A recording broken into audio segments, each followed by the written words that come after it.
The Episcopal Church Foundation really works in two basic areas. One is leadership development, and one is financial resource development. Leadership means things like vestry papers or vestry resource guide, ways to help the lay leadership in particular develop the skills they need to do the job they need to do. And the other area is financial resource development, and that's where I work primarily. And this is the areas of things like plan giving, endowment management investments, stewardship, and capital campaigns. And we support churches across the country doing these kinds of things.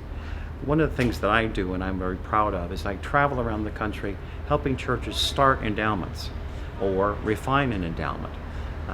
There's a great deal of resource in the Episcopal Church that is coming from legacy giving.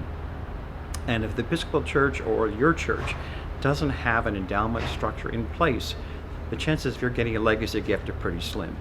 So what I talk about is that every church, no matter how small, no matter if they have a dime of money or not, needs to have an endowment structure in place. How are you going to receive money if you have no way? How are you going to ask for money unless you have a way to receive the money in terms of legacy giving? So that's part of what we do. The other part of what we do is we support churches in their efforts in plan giving. That is, providing some basic knowledge of the tools of plan giving, like what is a charitable gift annuity, a charitable remainder trust, a pooled income fund, how to write a will for the benefit of your church. And then the Episcopal Church Foundation will support those life income gifts through its own endowment to provide income for life for the individual who wants to make that gift. Ultimately, the remainder will go to the church. And an interesting fact is that people who make legacy gifts, like a charitable gift, like a life income gift, tend to live longer than those who don't. So we have to actually skew the actuarial tables when forecasting their lifespan in terms of payout for the rest of their life. So we support that. We support churches in both understanding the tools of plan giving, but also communicating the way to talk about plan giving. It's a very difficult thing to sustain over time, because if you think about it, plan giving takes time to mature. And you can have people who are very active in the program who get discouraged after a couple of years because nothing happened. All that work, nothing happened.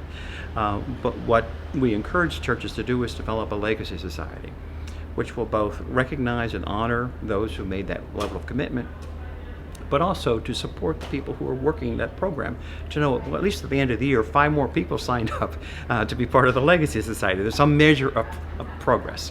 And ultimately, as they will see, and I've seen in many places where 4, 5, 6 years into the program, you're going to see significant gifts coming to that church. That's part of what we do. If you want to be in touch with the Episcopal Church Foundation, it's really easy. Just go to www.episcopalfoundation.org or call our 800 number in New York, and we'll be there. We have resources in New York. We have people around the country that can be supportive to your congregation.